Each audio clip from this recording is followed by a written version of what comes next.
Hey guys, this is MugenLord here, and today I just wanted to do a quick Final Fantasy VII remake revisit. How does the game hold up since 2 years since the game had pretty much essentially released? So before we dive into it, make sure you hit that subscribe button and also hit that bell to be notified for more JRPG news on this channel in the near future. Let's dive right into it. Now, Final Fantasy VII Remake, we all know the controversy of how the game had pretty much divided the community. Everybody have their opinion on it. If you have checked out any of my content related to Final Fantasy VII, then you already know my opinion, how I felt about the overall experience, more specifically the story itself. So if you haven't checked it out, I'll post it in the card above or in the link in the description below, or however you want to actually have access to that video. But today I just want to talk about how does it hold up now after 2 years since the game been released. And if you have never experienced Final Fantasy VII Remake and you don't want to be spoiled, because there's going to be a ton of spoilers in this video, or potential spoilers, then I suggest that you click off this video and return at a much later date. This is more so for everybody who actually experienced the game, been playing it for the past 2 years, and just want to hear my overall thoughts. And I definitely want to hear your thoughts and opinions and how you think this game still holds up. Now, just want to let you guys know that I've went back and not only completed the original that appeared on the PS4 that was released, I also have bought Final Fantasy VII Integrate Remake for the PS5. So I have got the PS5 version. Now I know that you can get an automatic free update from the PS4 version that you bought in order for the upgrade. But I wanted to have the box for the PS5 version, and also it includes Integrate with it already, instead of me getting the free upgrade and buy Integrate and this, that, and the third. So I have the PS5 version. Now the thing was, I had no intentions on revisiting the game after I had pretty much completed it twice, and I ended up going back into it the third time once Integrate came out, because I wanted to play the Yuffie DLC, which is also caused controversy on its own for it being exclusive to PS5 and not last gen consoles.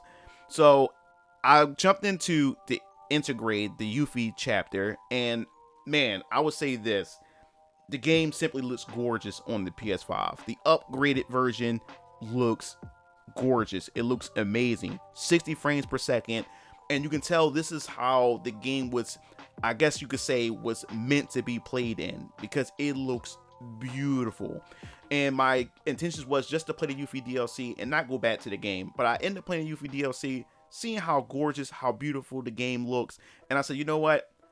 I'm going to go back and replay this game for the third time. And that's what I end up doing. I end up playing the game for the third time. But this time, I didn't start a new game. I decided to try the New Game Plus, which was the hard mode, was a different experience for me, because I don't really do New Game Pluses at all for most of my RPGs. I beat the game. If I do revisit, I just start a fresh new game again.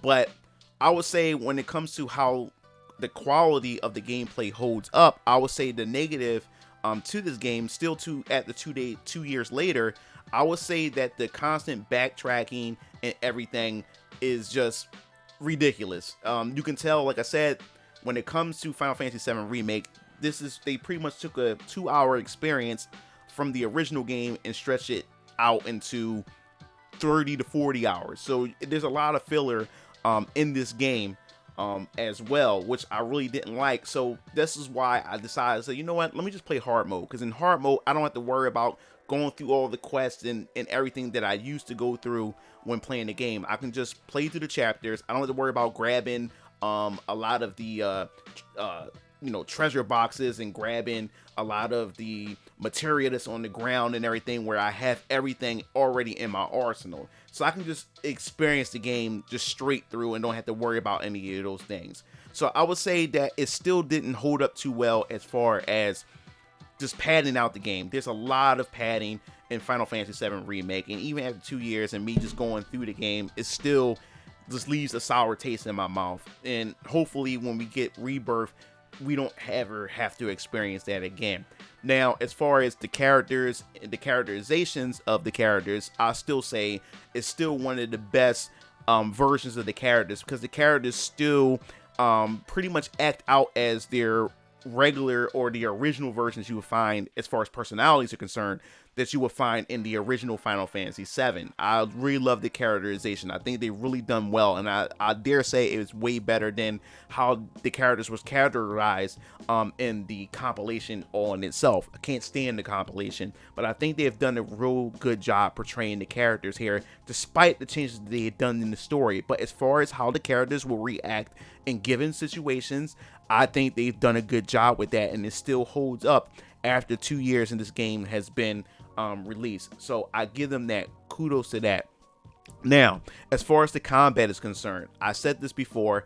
When it comes to the combat in Final Fantasy VII Remake, I think the only reason why I was able to put up with a lot of the padding that was done in this game was for the simple fact is that I really enjoyed the combat. What they done, what I believe what they had pretty much figured out a formula for, is how to give you that original turn-based feel while giving you that action RPG, which a lot of JRPGs are going in that direction, where this game, you really can't just sit there and just mash and just win. There's actual literal strategy here, because what I like about Final Fantasy VII, or Final Fantasy in general, is the micromanaging of your party, figuring out what material to equip on your party members, what items to use, what weapons to equip on your party members, and then deciding ahead of time of what moves you will make as the battle proceeds and as it progresses. And there's no difference here. It's just in action form. So you still have to switch between your party members back and forth to be able to lay out and plan out how you want your want your party to pretty much behave during combat, and which I really enjoy that. So I'm not just like, oh man, my party, is a nuisance. I'm able to actually take control over them. And what makes the combat even more fun is that each character doesn't feel the same. Each character actually plays their own role. They have their own play style. And to be personal with you and be blunt about this, I enjoy how all the characters play. I enjoy Cloud, Barrett, Tifa, also in Aerith.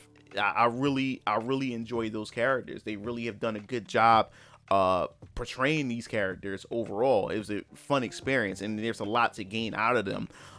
The thing is, as far as it holding up for the past 2 years, it's still the fact is that the story still doesn't allow you to pick the characters or the party members that you want to play. You're just playing through the story, and the story will just throw the characters that you need to play at that moment, and hopefully and most likely they'll probably be addressed in Rebirth. But overall, the character in the combat itself is one hell of an experience that really kept me playing the game. It allowed me to actually get through the story, because like I said, the story has its ups and it has its downs. And the downs is more so near the final chapter, where they pretty much just do a complete 180 and just go a completely different direction, to the point it feels like fan fiction to me. I was able to put up with some of the changes of the story because I'm a Final Fantasy VII fan, and I was like, okay, I'll just have to deal with it. This is the direction they want to go. But the changes, by the time you get to the final chapter, it just go completely left field, to where I'm really scared going into Final Fantasy VII Rebirth. I really don't have faith in the direction of the story, and I'm just like, I don't know. But at the same time, I'm curious to see where they're going to go with this. And just because I'm curious doesn't mean that the story, in my opinion, is good. It's just the curiosity, as me as a Final Fantasy VII fan, really wants to know how they're gonna f this up.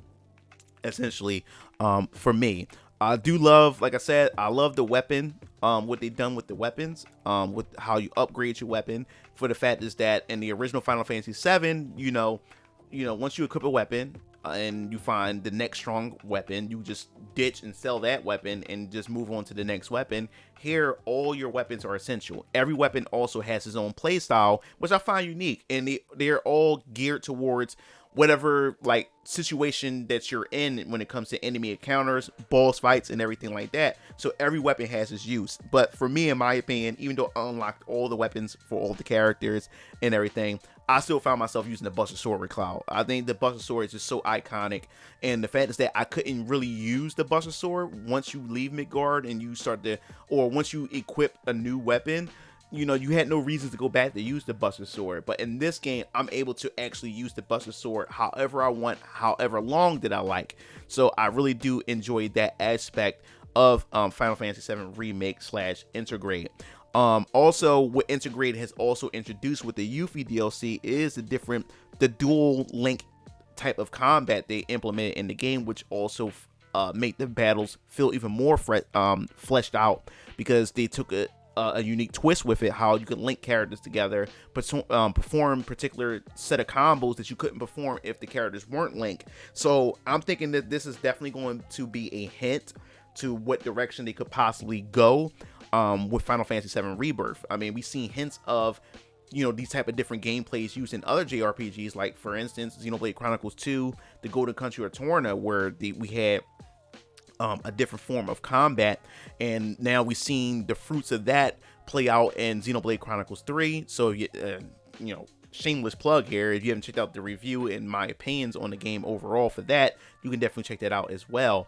But I do love the aspect of the combat. I thought I wasn't going to like it, but to be truthful with you, I enjoy every last bit of the combat, and that's why I was able to actually not mind much of it, or I guess you would say I wasn't really as bothered for the padding, because the combat was addictive. I just liked the fight. So because the combat, I didn't mind keep padding or backtracking through familiar locations all the time, because every encounter was just fun. I enjoyed it. So that's the only reason why. But other than that, hopefully they improve upon that.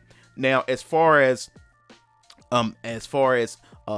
other features in the game, hopefully they, as far as the game itself for Final Fantasy VII Remake, hopefully they address how they do the transfer in the data. How would this hold up as far as your materia is concerned? Will materia cross over? Because that's the thing, all this maxing out materia, unlocking all the different summons, will this all be for nothing by the time we reach Final Fantasy VII Rebirth? How much will that hold up after 2 years of playing this game? How much will that pay off going into the next game? And that's the thing that really concerns me, and that's the things that really bother me since the game has been released. Will all this progression just be for nothing? And hopefully it's not, but we will have to wait and see how that all balances out. But overall, if you're a person that's new to the game or want to get into the game, I think there's some things that you will like about this game, and there will definitely be some things that you hate about the game. But if you was just to judge it based on for what it was, I think overall, it was a good experience. Not a great experience, not a perfect experience, but I enjoyed it for what it was, despite me not liking the story too much by the time I reached the end of the game. So if you want to give the game a try, I suggest that you give the game a try. I think the game still holds up pretty well for those of you who want to get into a Final Fantasy game. I think this would be the game for you to jump into. But that's pretty much my overall thoughts of Final Fantasy VII Remake Integrate and how it held up for the past 2 years going into the following sequel, which is Final Fantasy VII Rebirth. I definitely want to hear your thoughts. Are you still playing Final Fantasy VII Remake? How many playthroughs have you played through the game so far? Also, are you looking forward to Final Fantasy VII Rebirth in the future of the Final Fantasy VII series, especially Final Fantasy VII Reunion? I'm definitely going to make a video on that pretty soon, but definitely leave your thoughts in the comment section below. So if you like the video, hit the like button, also hit the subscribe button, and hit that bell to be notified for more Final Fantasy VII Remake news and JRPG news in general. This is MugenLord, sign off. I'll see you Game Fiends later. Peace out.